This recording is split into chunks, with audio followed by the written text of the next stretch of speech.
Bon! Let's do Fait it. qu'aujourd'hui, on est avec les boys de Tech Guys. S'il vous plaît, prenez le temps de vous présenter. Salut, moi c'est Carl. Dans le fond, je suis cofondateur de Tech Guys. Ça fait déjà 4 ans qu'on est des entrepreneurs. Puis c'est ça, moi principalement je m'occupe du développement des affaires, de la gestion de projet. On porte un peu tous les chapeaux au final dans l'entreprise. J'aime beaucoup les gens. J'aime beaucoup le social dans la vie. Je pense que c'est une des trucs qui me prend le plus de temps, c'est passer du temps avec les gens que j'aime, passer du temps à faire des activités. Fait que je pense que c'est vraiment ça. That's it. Belle présentation, mon Carl. On aime ça. Merci. C'était concis, c'était efficace. That's it. Donc, moi, c'est Danick, cofondateur aussi de Tech Guys. Moi, je vais aller peut-être plus dans le passé. Dans le fond, moi, qui je suis en général, je pense que je suis un fonceur, je suis un créatif. J'adore mon chat, Rico. What's up, mon Rico? Shout-out à Rico. Shout-out à Rico, 1 an et demi, un Rex, roux, je l'aime bien.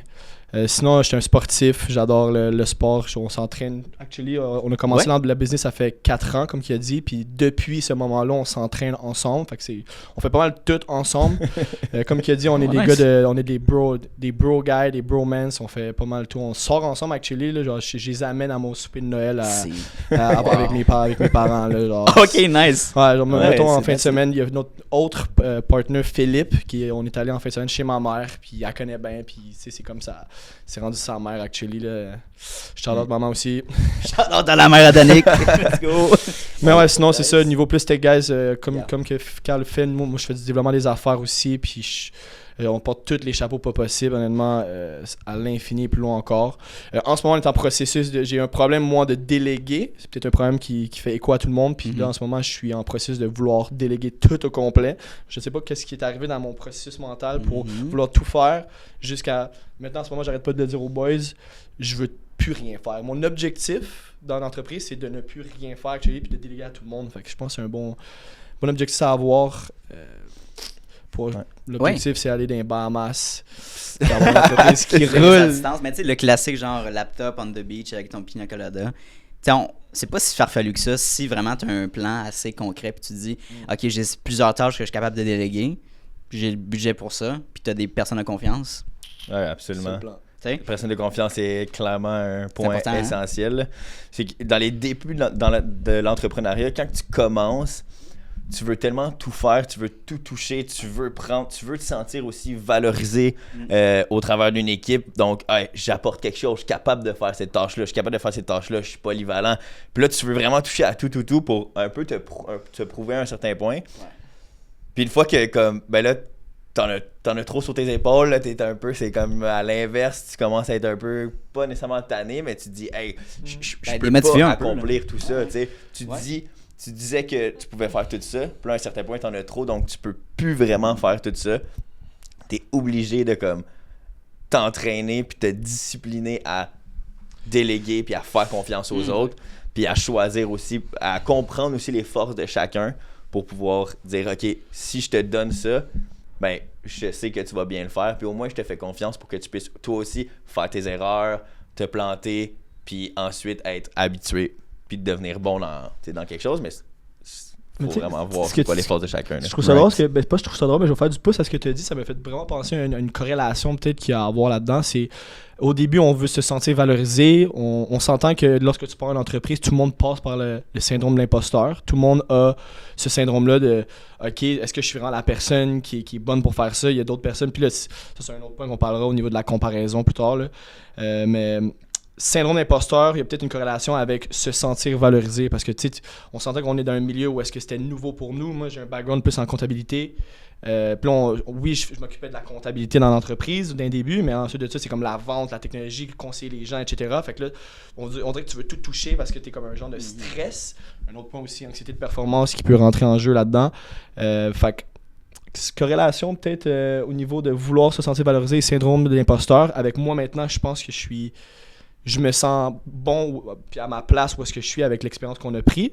Donc peut-être que c'est pour ça maintenant que je veux plus déléguer et moins tout faire. Genre. Tu vois, la corrélation est peut-être là. Ben oui. Parce que j'ai moins le syndrome de l'imposteur et plus la confiance un peu personnelle là-dedans. Fait que, je trouvais ça intéressant. C'est vraiment intéressant, Danick, ce que tu dis. Puis, j'ai juste une question pour notre auditoire. Vous êtes combien de partenaires dans l'entreprise? On est 3 partenaires actuellement dans l'entreprise. Ça a bougé. Au début, on était 4. On était juste les quatre actionnaires. Il y a un des actionnaires qui a décidé de quitter. Ça a vraiment comme... Ouais, c'est pas pour tout le monde l'entrepreneuriat. Là. Ça, c'est correct, exactement ça. Ouais. Oui, c'est récemment? Ou... non, dans le fond, c'était dans les premiers 8 au début, mois. OK. Ouais. C'est comme la... Au début, il n'y a pas d'argent en jeu. Là. C'est vraiment juste du temps. On sait même pas c'est quoi exactement c'est quoi notre modèle d'affaires. C'est la pression de travailler à tous les jours, de se présenter au bureau, de pas être payé. Tu sais même pas c'est quand que tu vas être payé. Est-ce que je perds mon temps, fois. Est-ce que je perds mon temps, l'incertitude. Puis tu sais, c'est vraiment comme la persévérance qui va venir faire une grosse différence. On en reviendra tantôt justement par rapport à ce point-là, mais c'est comme c'était trop de pression pour lui. Puis on est beaucoup aussi. Il y a peut-être pas assez de projets pour tout le monde. Puis tout le monde veut se sentir valorisé, mais au début, il n'y a pas des tâches à l'infini. Au final, là, tu sais pas où est-ce que tu t'en vas. Tu es nouveau dans l'entreprise, tu es nouveau dans l'entrepreneuriat. Tu n'as même pas confirmé ton modèle d'affaires, puis tu fais juste c'est un peu de plier ses pieds au final à 4 personnes quand tu n'as pas de clients. Puis nous, on a été chanceux là-dedans parce qu'en plus, on a passé l'entreprise pendant le COVID. Fait que, tu sais, moi, au moins, qu'est-ce qui me drivait, c'est que tout le monde était sur pause. Personne ne faisait rien. Tout le monde, on s'entend qu'il y avait un trend de tout le monde genre, buvait de l'alcool, fumait de la drogue, puis c'est pas mal juste ça qu'ils faisaient. Nous, on était là, puis on grindait. Genre. Fait que là, moi, ça me motivait, parce que j'étais comme, même si ça apporte rien, j'étais en train de faire quelque chose, j'étais en train d'apprendre quelque chose. Je suis beaucoup sur l'apprentissage. Puis l'autre point qui me drivait aussi, c'est qu'on se faisait payer par la PCU. Thanks, Trudeau.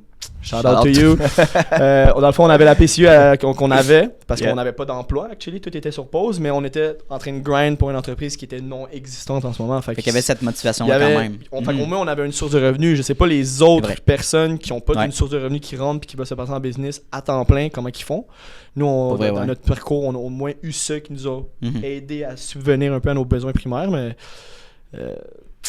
c'est ça. Mais tu sais, c'est intéressant de parler de ça parce que il y a souvent des gens qui vont dire faites attention quand vous voulez partir avec des chums, faites attention de partir une entreprise avec des amis ou à plusieurs, vous êtes mieux de partir tout seul quand c'est votre première business.